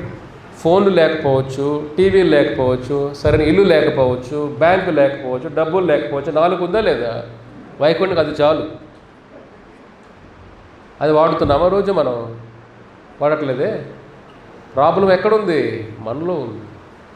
ఆయన ఏమైనా భగవంతుడు వైకుంఠం చేరుకోవడానికి మన 1000 కోట్ల ఆస్తులు కావాలని చెప్పాడా స్వామి? నాలుగు అడిగాడు మిమ్మల్ని. నాలుగుతో నా నామం చేయరా బాబు అన్నాడు. మరి అది కూడా సోమరిగా ఉంటేలాగా. ఊరికే జ్ఞానవంతన మొద్దులు, ఆ మాట కరెక్టే అందరికీ. అది జ్ఞానం ఉంది కానీ మొద్దు. ఒక జంతు లక్షణాలు ఉన్నాయి. ఒకసారి చెప్పాను కదా, ఎద్దులు కూడా బర్రెల్లో, బఫెలో ఏమంటారు తెలుగులో? బర్రెలు రోడ్లో వెళ్ళినప్పుడు మీరు హాంక్ కొట్టినా కూడా సౌండ్ కొట్టినా వెళ్ళవు. అవి స్లోగా పోతూ ఉంటాయి. వీడు కొట్టుకొని నిజానంగా వెళ్దాం లేని. అదో కలియుగంలో ఎలాగంటే ఇలాంటి బర్రె అంటే జంతు లక్షణాలు విన్నా కూడా చలనం లేదు. అంటే ఎంత మనం తెలుసుకున్నా కూడా మార్పు రావట్లేదు. దానిపైనే వ్యామోహం, నాలుగుపైనే వ్యామోహం. అదే చెప్పారు. డాక్టర్ చెప్తే, రేపు డాక్టర్ చెప్పి ఆనియన్ తింటే చనిపోతాడు, తింటారు ఎవరన్నా మీరు? రేపు ఏమైనా డాక్టర్ చెప్పాడు అనుకోండి, ఎర్రగడ్డ తింటే చనిపోతారా బాబు, ఒక వైరస్ ఉంది దాంట్లో అంటే తింటారా? అందరూ రోడ్లో పడేస్తారు తీసుకొచ్చేవి. అవునా కదా? న్యూయార్క్లో ఒక ఈవెంట్ జరుగుతుంది, సంవత్సరం ఒక ఈవెంట్. అది ప్రపంచంలో అందరూ కూడా అంటే వింత రకరకాల ఫ్యాషన్ షో. అది న్యూయార్క్ సిటీలో. నేను అమెరికాలో ఉన్నప్పుడు కూడా ప్రోగ్రాం అంతా వచ్చేది, ఇప్పుడు కూడా జరుగుతూ ఉంటాయి. మెట్ గాలా ఈవెంట్ అది. అంటే ప్రపంచంలో అందరూ కూడా అలంకరణ, డ్రెస్సులు అంతా చాలా ఫేమస్ పీపుల్ అందరూ వస్తారు అక్కడికి. వాళ్ళు రూల్ పెడతారు అక్కడ ఆహారంలో ఎర్రగడ్డ తెల్లగడ్డ పెట్టకూడదు అని. చూడండి, ఎందుకంటే ఆ స్మెల్ స్ట్రాంగ్గా ఉంటుంది మాట్లాడేటప్పుడు, వేరే వాళ్ళు ఇబ్బంది పడతారని. చూడండి, అంత పెద్ద ఈవెంట్లోనే ఎర్రగడ్డ తెల్లగడ్డ, మీకు దాంట్లో ఏమైనా రుచి ఉందా? కట్ చేసేటప్పుడు ఏడుస్తారు, తిన్నాక మనం ఏడుస్తాం. దాంట్లో ఏముందని చెప్పండి మీకు. కానీ జిహ్వ కదా, అదే కదా. ఇక్కడ బుద్ధి షట్ డౌన్ చేస్తాం, క్లోజ్ చేస్తాం బుద్ధిని మనం. కాబట్టి ఏమవుతుంది? బాగానే ఉంది అనుకుంటాం. వరాహం ఏమనుకుంటుంది? అది బాగుంది అని. అదే దైవ జ్ఞానం వచ్చినప్పుడు అది ఎలాగా ఎరగడి తెల్లగడ్డ మలమూత్రాల్లాగా అవి భగవంతుడికి అర్పణ లేనివి తుచ్చం. అర్థమవుతుందా? పూజకి పనికిరాని పువ్వు ఎవరిని గౌరవిస్తారా చెప్పండి? పూజకి పనికిరాని పువ్వు గౌరవం ఉందా? ఆ చెట్టుకు గౌరవం ఉంటుందా? ఇది కూడా అంతే. భగవంతు నైవేద్యంలో పనికిరాని ఆహారం ఎందుకు? విషం అది స్వామి అంటున్నాడు, పాపం విషం. కాబట్టి ఇది కంట్రోల్ కావాలంటే ప్రతిరోజు హరే కృష్ణ మంత్రం జపం చేశారంటే ఇదన్నీ కంట్రోల్ అవుతాయి. కానీ మీ చేతుల్లో ఉంది నాలుకని ఎలా వాడాలి అని. మనం దూషణ కోసం వాడతామా, భగవంతుడి కీర్తన కోసం వాడతాం, మన చేతుల్లో ఉంది. కానీ ప్రహ్లాదుడు అంటాడు, ఇది అద్భుతమైన మాట. ఇది ఎలాగంటే మనం రోజు వింటుంటాం కదా, రోజు వింటుంటాం. చెప్తారు కూడా ఇక్కడ, మతిర్న కృష్ణ పరత స్వతోభా మితో అభిపజ్యేత గృహవ్రతానం ఆదంత గోభిః విశతం తమీశ్వరం పునః పునచర్విత చర్వనానం. అద్భుతమైన మాట. నరసింహ ప్రహ్లాద్ అంటాడు, పునశ్చర్విత చర్వనానం మతిర్న కృష్ణ పరత స్వతోవహ. ఎవరి మనసు అయితే కృష్ణుడి పైన ఉండదో, ప్రహ్లాదుడు అంటాడు ఈ మాట, ఎవరి మతి మన బుద్ధి, మన మనసు, మతి కృష్ణుడి పైన ఉండదో, కోరికల కోసమే జీవిస్తూ ఉంటారు. గృహవ్రతాన అంటే కుటుంబ జీవితంలో కోరికల కోసమే కుటుంబ జీవితంలో ఉండేవాళ్ళు. అర్థమవుతుందా? ధనం కోసమే కుటుంబ జీవితంలో ఉండేవాళ్ళు, అదే వ్రతంలాగా పాటించేవాళ్ళు. పునశ్చర్విత చర్వనానం తమీశ్వరం అంటే యమలోకాల్లో తమీశ్వరం ఒక లోతైన ప్రదేశం. యమలోకాల్లో తమీశ్వరం. వాళ్ళు ఇక్కడ జీవిస్తూ ఉన్న వాళ్ళ జీవితం నరకమే వాళ్ళ జీవితం. ఎలాగంటే పునశ్చర్విత చర్వనానం చెప్పిన నమిలేసిన దాన్నే నములుతున్నారే వాళ్ళు. అర్థమవుతుందా? నమిలేసిందే నములుతున్నాం. అని చెప్పాను ఇప్పుడే మీకు. నమిలింది మళ్ళీ నములుతారా మీరు? ప్రహ్లాదుడు ఏమంటున్నాడు, నమిలిందే మళ్ళీ నములుతున్నారు స్వామి వాళ్ళు, అదే బాగుంది అనుకుంటున్నారే. ఒక్కొక్కసారి వచ్చేటప్పుడు చెరుకు రసాలు మధ్యలో ఉంటాయి కదా, చెరుకు జ్యూస్, షుగర్ కేన్ జ్యూసులు అన్నీ కూడా, జ్యూస్ అయినా పిప్పిలన్నీ ఉంటాయి కదా, ఆ పిప్పి ఆవు తింటూ ఉంటుంది, బాగుంది అని. ఒక్కోసారి దానిలో జ్యూస్ ఉందా, అది అనుకుంటుంది జ్యూస్ ఉందని. మనం కూడా ఏమిటి, ఈ భౌతిక ప్రపంచాల్లో ఏమీ ఆనందం లేకపోయినా ఆనందం ఉంది అని నమ్మకంతో రోజు బతుకుతూ ఉంటామే. అదే పునశ్చర్విత చర్వనాన్ని నమిలింది మళ్ళీ నమలడం అంటే. ఏమీ లేదని తెలిసినా నములుతూనే ఉన్నాం, కావాలి అదే కోరుకుంటూ ఉంటాం. కాబట్టి మానవ జీవితం ఇవన్నీ తెలుసుకోవడం కోసం. కాబట్టి ప్రహ్లాదుడు చెప్పినట్టుగా దీనిలో సుఖాలు ఏమున్నాయి చెప్పండి? ఇక్కడ బాధలే ఉన్నాయి, అన్ని బాధలే. ఇక్కడ సుఖం పూర్తిగా దొరకదు ఈ ప్రపంచంలో. బాధలే ఎక్కువ ఉంటాయి, మధ్య సుఖాలు ఉంటాయి అంతే. అర్థమవుతుందా? జీవితం అంతా బాధలే, అక్కడక్కడ కొన్ని సుఖాలు. ఆచార్యులు చెబుతారు, నీళ్ళల్లో ఒకడిని బాగా తలబెట్టి ముంచేసేస్తాం అన్నీ, వాడు అట్లా పట్టుకుంటాం, అల్లాడిపోతాడు, కాసేపు పైకి ఇలా తీస్తారు 2 నిమిషాలు, అది సుఖం అంటే. మళ్ళీ ముంచేస్తారు వాడిని, వాడు బాగా పాపం ఇబ్బంది పడిపోతాడు, మళ్ళీ పైకి తీస్తాం, 2 నిమిషాలు శ్వాస పీల్చుకుంటాడు, బాగుంది. ఇది సుఖాలు దుఃఖం అంటే అని చెప్తారు ఆచార్యులు. ఆ 2 సెకండ్లు అదే దొరుకుతుంది, దానికోసం మన కష్టాలు, సంవత్సరాలు కష్టాలు పడితే కొద్ది క్షణాలు సుఖాలు ఉంటాయి అంతే. కాబట్టి దానికోసం ఆ సుఖం కోసం జీవితాన్ని వేస్ట్ చేసుకోకూడదు మనం. కాబట్టి వరాహంలాగా ఉండకూడదు అని ప్రహ్లాదుడు చెప్తున్నాడు ఇక్కడ. నమిలింది ఏం నములుతాం? రుచిలేని ఆహారం. కానీ మానవ జీవితాలు ఎన్ని విన్నా కూడా మార్పు రాదే. అదే అంటారు ఇక్కడ భాగవతంలో కూడా అంటారు, దృష్టా శ్రుతభ్యం యత్ పాపం జానం అపి ఆత్మనో హితం కరోతి భూయో వివసః ప్రాయశ్చిత్తం అతో కథం క్వచిన్ నివర్తతే భద్రాత్ క్వచి చరతి తత్ పునః ప్రాయశ్చిత్తం అతో పార్థం మన్యే కుంజర శౌచవం. కుంజర శౌచవం. కుంజరం అంటే ఏమిటి? ఏనుగు. కుంజర శౌచవం. అద్భుతమైన శ్లోకం ఇది భాగవతంలో. పరీక్షిత్ చెప్తాడు, మన పరీక్షితుడి మాట అంటాడు ఈ శ్లోకంలో. పరీక్షిత్ చెప్తాడు ఈ శ్లోకం. ప్రాయశ్చిత్తం అంటే ఒక తప్పులు చేసినప్పుడు బయటపడడానికి ప్రాయశ్చిత్తం ఉంటుంది. తప్పు చేస్తే ఈ పని చేయి, ప్రాయశ్చిత్తం అంటాం. అంటే మన పాపాలు చేసి పుణ్యాలతో పాపాలు పోగొట్టుకుని అనుకుంటారు కొంతమంది. అవునా కదా? దొంగతనం చేసేది అన్నదానం చేస్తూ ఉంటాం, ఈ పక్క మోసం చేస్తూ ఉంటాం, గుళ్ళు కడుతూ ఉంటాం. అర్థమవుతుందా? మనం ఏమనుకుంటాం, ఈ పాపం ఈ పుణ్యంతో బ్యాలెన్స్ అయిపోతుందిలే. ఇదే మూర్ఖత్వం అంటే. ఇదే ఈ పుణ్యం రెండు వేరే వేరే దారులు అవి. అర్థమవుతుందా? పుణ్యంతో పాపాలను ఎప్పటికీ మనం చేయలేము. కాబట్టి ఆ పాపం చేసిన యొక్క రిజల్ట్, దానికి ఫలితం అనుభవించక తప్పదు. కాబట్టి పుణ్యాలతో పాపాలు బ్యాలెన్స్ చేయలేము. అలాగా ప్రాయశ్చిత్తం అంటే ఒక తప్పులు చేసినప్పుడు, మన తప్పులు చేస్తుంటాం కదా, మనకు పూజ చేసినప్పుడు కూడా ప్రాయశ్చిత్త మంత్రం ఉంది దానికి కూడా. అర్థమవుతుందా? మరి విగ్రహ ఆరాధన చేస్తాం దేవాలయంలో. విగ్రహాల రోజు మన ఆరతి, అలంకరణ, స్వామి నైవేద్యం అన్నీ చేసినప్పుడు కూడా పడుకుని పెట్టే ముందు దోషం, స్వామి పొద్దున్నుంచి రాత్రి సేవలో ఏదైనా ఒక దోషం చేసి ఉంటే, నీ సేవలో తప్పు చేసి ఉంటే క్షమించు అని స్వామిని వేడుకుంటూ భగవద్గీత ఒక అధ్యాయ శ్లోకాలను చెప్తారు భక్తులు. స్వామి సేవలంతా అయిపోయిన తర్వాత అది దోష నివారణం. అర్థమవుతుందా? అంటే భగవంతుడి సేవలో కూడా మనకు తెలియకుండా తప్పులు జరుగుతాయి, దానికి దోష నివారణ ఉంటుంది.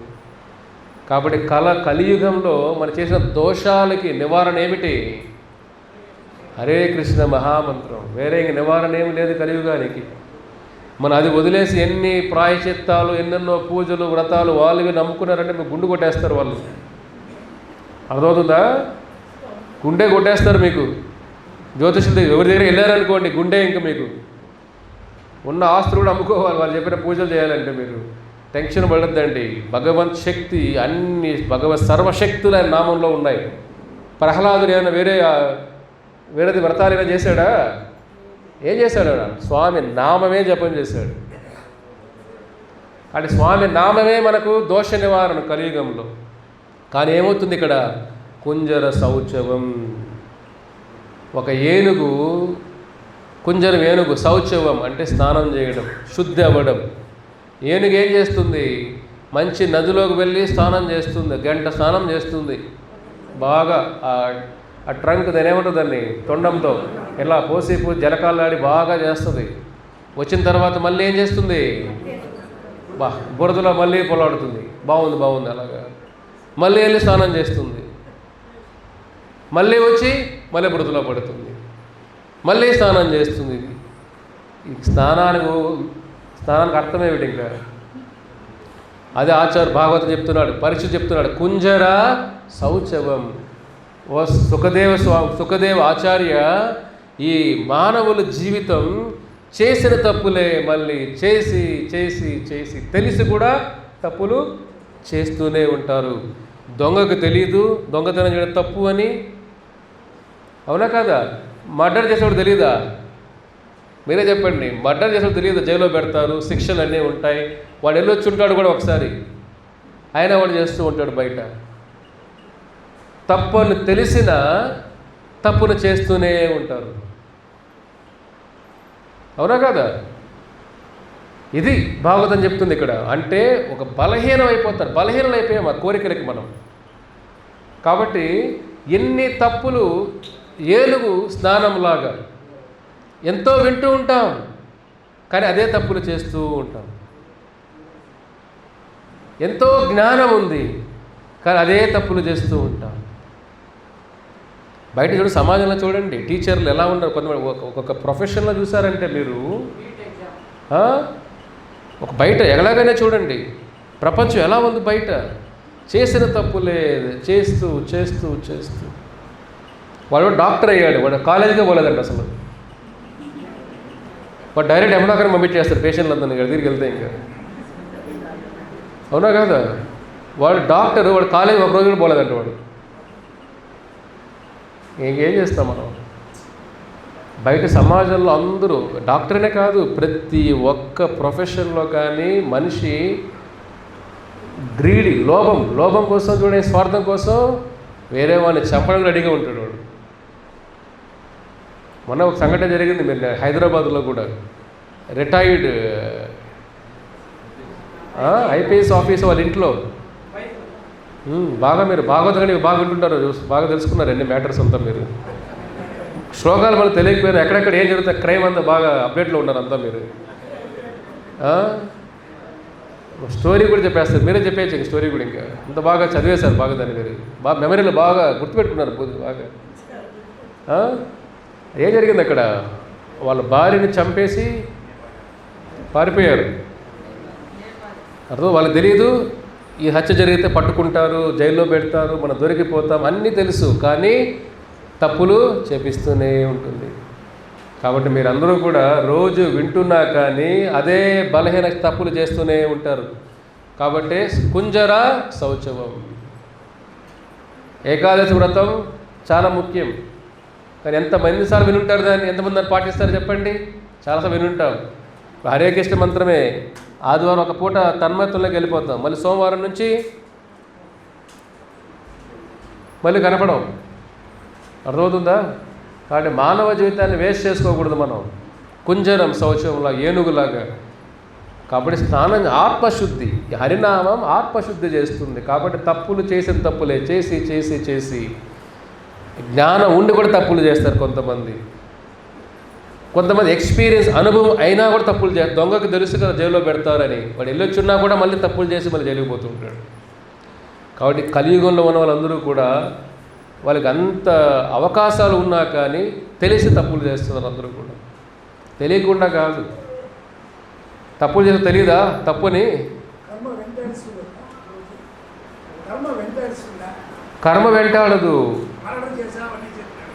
వాడు ముందు చేసిన తప్పులు ఉన్నా కానీ కర్మ చేపించదన్నీ కూడా. ఇప్పుడు మీకు ఇక్కడ ఒక పని చేసేటప్పుడు అది ఎలా చేయాలి? ఒక హోటల్కి వెళ్ళారనుకోండి మీరు, అక్కడ నాన్ వెజ్ ఉంది, వేరే మాంసం ఉంది, కూరగాయలు ఉన్నాయి. కర్మ ఏమి చెప్పదు నువ్వు మాంసం తినాలనేసి. అర్థమవుతుందా? కర్మ ఏం చేస్తుంది? నీకు ఆహారం దొరికే ఉందా లేదా అంతే. అక్కడికి వెళ్ళి ఏం తినాలి అది నీ స్వతంత్రంగా నీ బుద్ధి ప్రకారం మనం తీసుకునే నిర్ణయాలు అవి. కాబట్టి ఒకరిని చంపాలంటే కర్మే వాళ్ళు చెప్పదు, వీళ్ళు చంపారే వాళ్ళని. వాడి స్వభావం, వాడి లక్షణాలు, వాడి దుర్గుణాలు ఇవన్నీ కలిసి మనిషి తప్పు చేస్తాడు. అదే చెప్పాను కదా, కర్మ కాదు ఇక్కడ, వాడు బుద్ధి, అహంకారం, బుద్ధి, వాడి గుణాలు వాడు తప్పులు చేపిస్తాయి. కర్మ ఎంతవరకు వస్తుంది? కర్మ ఏ పిల్లలు పుట్టాలి, పిల్లలు పుట్టాలా వద్దా కర్మ. ఎలాంటి పిల్లలు పుట్టాలి కర్మ. ధనం సంపాదించాలా వద్దా కర్మ. ఎంత సంపాదించాలో కూడా కర్మే. ఇప్పుడు కర్మ మీ అకౌంట్ ఇంతే ఉందనుకోండి, 10 కోట్లు ఉందని అంతవరకే. మీరు 100 కోట్లు సంపాదించి 90 కోట్లు నష్టపోతారు. ఇంకా అర్థమవుతుందా? 100 కోట్లు సంపాదిస్తారు అనుకోండి, మీ కోట 10 కోట్లే ఉంది, 90 కోట్లు మొత్తం క్రాష్, ఎలా కూడా పోతుంది. ఇంకా అది కూడా నిలబడదు. మన కర్మానుసారం ఎంతవరకు రాసి పెట్టారో అంత ఒక్క పైసా ఎక్కువ వెళ్ళదు, తక్కువ వెళ్ళదు. ఆయుష్ కూడా అంతే.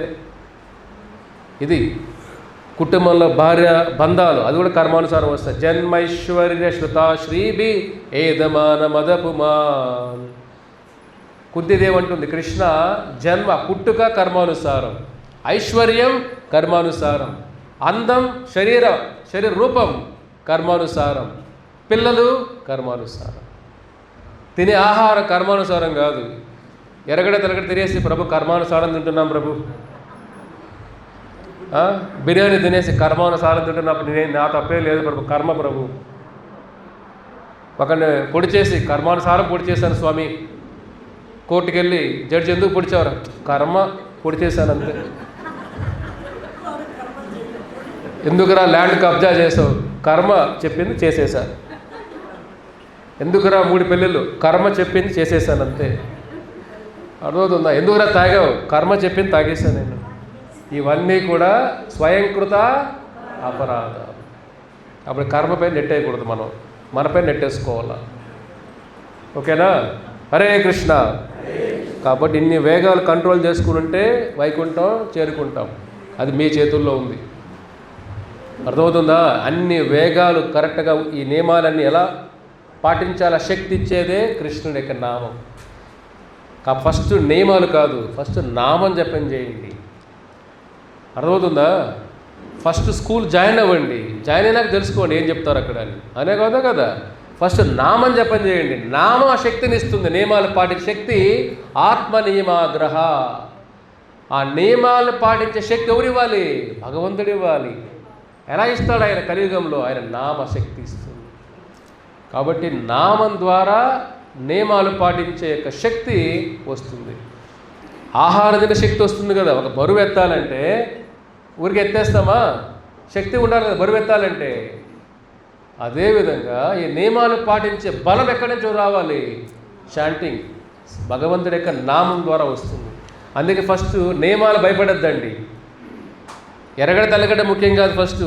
అదంతా మానేసినాక జపం చేస్తాం అనుకోవద్దండి. మళ్ళీ జన్మలు ఇక్కడే గడిచిపోద్ది మానే లోపల. అర్థమవుతుందా? టీ కాఫీలు మానేసి జపం చేస్తాం ప్రభు, అది జరగదు. ఇంకా ముందు నామ రుచి వస్తే, ఆత్మకి నామ రుచి వస్తే అప్పుడు ఈ బాహ్య రుచిని వదిలేస్తాడు. అర్థమవుతుందా? బాహ్య రుచి ఎలా వదలాలి? లోపల అంతర్రుచి, అంతర్ముఖ, భగవంతుడి పైన ప్రేమ రుచి వచ్చినప్పుడు ఈ బాహ్య బయట కనబడే రుచులు విరక్తి వచ్చేస్తాయి, మీకు తెలియకుండానే వచ్చేస్తాయి. ఇప్పుడు మీరే ఎంతమంది ఎరగడ తెరగడ మానేసిన చేతులు ఎత్తండి. రీసెంట్గా మానేసిన వాళ్ళు 1 సంవత్సరంలో భక్తులు మన ప్రచారంలోకి వచ్చినప్పుడు చూడండి. అందులో క్లాప్స్ కొట్టిన అందరికీ హరే కృష్ణ. ముందు తినేవాళ్ళు కదా మీరందరూ కూడా. ఎలా ఫస్ట్ మీకు మానేమని చెప్పానా నేను? లేదు, వీళ్ళందరూ జపం చేస్తున్నారు. భగవంతుడి యొక్క నామ రుచి శక్తి వాళ్ళకి ఇచ్చింది మానేయడానికి. ఇక్కడికి వచ్చేటప్పుడు మీకైనా రూల్స్ పెట్టామా? బయట చెప్పండి. ఎరగడ తెరగడ తిన వాళ్ళు లోపల రండి పెట్టాము ఎప్పుడైనా బోర్డు అక్కడ? అలాగైతే ఖాళీగా నేను ఉంటా, స్వామి ఉంటారు అంతే. ఇక్కడ బయట ఏదైనా బోర్డులో రూల్స్ పెట్టామంటే ఎవరుంటారు ఇక్కడ? మేము తప్ప ఎవరు ఉంటారు? గోడలు మేము ఉండాలంతే. అయినా పర్లేదు, గోడలు కూడా చెప్పొచ్చు అంటారు ప్రభుపాదుల వారు. రూల్స్ పెట్టలా బయట. మీకు ఓపెన్గా పిలిచారు కదా అందరినీ మిమ్మల్ని. మీరు ఏ కులం అడిగారు ఎవరైనా మిమ్మల్ని? బయట మీరు ఏం తింటారు అడిగారా? చెప్పండి. ఏ ఆహారం అడిగారా మిమ్మల్ని? మీ ఆస్తులు అడిగారా? మీరు ఏం అడగల మిమ్మల్ని. నియమాలు ఏమీ లేవు రావడానికి. ఇక్కడ సత్సంగాలకి నియమాలు లేవు. ఫస్ట్ భగవంతుడి నామం. మీకు ఫస్ట్ నుంచి మేము చెప్పేది ఏమిటి? భగవద్గీత, భగవంతుడి నామం. ఈ రెండే మందులు అనుకోండి. వీళ్ళందరూ మానారంటే వాళ్ళ శక్తితో కాదు, ఆ నామశక్తితో మారారు వాళ్ళు. కాబట్టి మీరు ఎవరు ఇంకా మానలేదో, అలవాటు అలాగే ఉన్నాయో భయపడద్దండి. అలవాట్లు మానేసిన తర్వాత అవసరం లేదు. జపం చేస్తేనే అలవాట్లు పోతాయి. అర్థమవుతుందా? మీది ఎలా ఉందంటే ఆరోగ్యం అయిపోయినాక మందులు వేసుకున్నట్టుంది మీది. ఆరోగ్యంగా ఉన్నప్పుడు మందులు ఎందుకు? మందులు వేసుకుంటే ఆరోగ్యం వస్తుంది, అవునా? జపం చేస్తే ఆరోగ్యం వస్తుంది. ఆత్మకు ఆరోగ్యం అంటే ఏమిటి? ఆత్మ పట్టే జబ్బులు ఇవన్నీ కూడా. కాబట్టి హరినామం జపం చేస్తే ఆత్మ ఆరోగ్యంగా ఉంటుంది. అంటే వీటిపైన రుచి వెళ్ళిపోతుంది. అర్థమవుతుందా? కాబట్టి అన్ని రుచులు తాగుబోతులే మంచి మహాభక్తులు అయిపోయారు. కాబట్టి మనం అవగలుగుతాం. కాబట్టి ఈ మందు రోజు వేసుకోవాలి. ఫస్ట్ మీరు ఈ మందు రోజు వేసుకుంటే డోస్ పెంచండి. ఒకటితో ఆగిపోవద్దండి. జీవితంలో ఒకటి నెంబర్ 1 పొజిషన్కి వెళ్ళాలి. భక్తులు ఇది ఒక మాలతో ఆగిపోయిద్దండి. 16 మాలలకు రండి. ఆ 16 మాలలకు రాగలిగారంటే ఇదే మీద ఆఖరి జీవితం. అది గ్యారంటీ, ఆచారాలు చెప్పిన గ్యారంటీ అది. 16 మాలలు, ఇదే ఆఖరి జన్మ మీది. దీక్ష తీసుకునే అవకాశం మీకు వస్తుంది, శిష్యులయ్యే అవకాశం వస్తుంది ప్రభుపాదుల వారికి. 16 మాలలు ఇంకా రాలేదనుకోండి, ఆ 16 మాలలు వచ్చేంత వరకు జన్మలు తీసుకుంటూనే ఉండాలి. కానీ మీ చేతుల్లో ఉంది. ఈ ఒక్క జీవితంలో వైకుంఠం వెళ్ళాలా, వద్దు కృష్ణ, ఇంకా మేము వరాహంలాగా అనుభవించాలి కృష్ణ, మన చేతుల్లో ఉంది. వరాహ లోకానికి వెళ్దాం, వరాహాలు ఎక్కడే ఉందామా, భూలోకంలో ఉందామా చెప్పండి? వరాహ క్షేత్రం వైకుంఠ లోకాలకు వెళ్దామా, వరాహ భూలోకంలో ఉందామా? వరాహం స్వామి అవతారం కదా, వైకుంఠం వెళ్దాం, ఇక్కడే ఉంది భూలోకంలో. అంతా కూడా మట్టి, ఎంత చూస్తున్నా అంత కల్మషం. ఈ లోకం అంతా కల్మషం, జైలు అంతా ఇది. దుర్గం అంటాం భూలోకాన్ని. జైల్లో ఎవరు ఉండాలనుకుంటారు? మూర్ఖుడే ఉండాలనుకుంటాడు. అహంకార విమూఢాత్మ. ఇక్కడ అర్జున అహంకారం, మూర్ఖులే ఉంటారు ఇక్కడ. కృష్ణుడు అంటాడు మూర్ఖులే, తెలివైన ఎవరు ఉండరు అర్జున. మీరు మూర్ఖులు కారణం నాకు నమ్మకం, తెలివైన వాళ్ళ మీరంతా ఇక్కడ ఇద్దరికి వచ్చారు, తెలివైన వాళ్ళు ఇక్కడికి వస్తున్నారు, అర్థమవుతుందా? కానీ తెలివి ఉన్నా కానీ అతి తెలివి కూడా ఉంది మీ దగ్గర, అర్థమవుతుందా? అతి తెలివి ఏమిటి? అన్ని తెలిసినా నిదానంగా పోదాంలే, మళ్ళీ చెప్తారు వీళ్ళు. రోడ్లో చూస్తుంటారు కదా, బైక్లు వెళ్తుంటాడు వాడు, స్పీడ్కి వెళ్తుంటాడు, వద్దురా పోతావురా, ఏం కాదు. బయట అది తెలివి, వాడు తెలుసు వాడికి, కానీ అక్కడ మీకు అన్నీ తెలుసు, మీకు చెప్పాల్సిన ఏమీ లేదు. మీరే కూర్చోబెట్టి క్లాస్ చెప్పేస్తారు కావాలంటే. మీరు అంత విన్నారు మీరు ఇన్ని 80-90 వారాల్లో, అర్థమవుతుంది. అంత జ్ఞానం ఉంది మీ దగ్గర, కానీ ఆచరణలో పెట్టకపోతే ఎలాగా? కాబట్టి ప్రతి ఒక్కరూ హరే కృష్ణ మంత్రం మందులాగా వేసుకుంటేనే మీ జీవితంలో అంటే ఒక సార్థకత, ఒక పరమార్థం, మీ జీవితానికి ఒక విలువ. మానవ జీవితానికి విలువ వయసు బట్టి కాదు, ధనాన్ని బట్టి కాదు, మీరు చేసే ఉద్యోగాన్ని బట్టి కాదు, మీ కుటుంబ కులాన్ని బట్టి కాదు, మీ పేరు బట్టి కాదు. మానవ జీవితానికి విలువ భక్తి, కృష్ణ చైతన్యం, కృష్ణ భక్తి మీలో ఉందా లేదా? ప్రకృతి దృష్టిలో అది విలువ. కాబట్టి నిజమైన విలువ అంటే భక్తి. అందరూ జపం చేస్తారా? చేయని వాళ్ళు మొదలు పెట్టండి, ఇతర వేస్ట్ చేసుకోవద్దండి. ఓకేనా? హరే కృష్ణ. శ్రీల ప్రభుపాదుకి జై.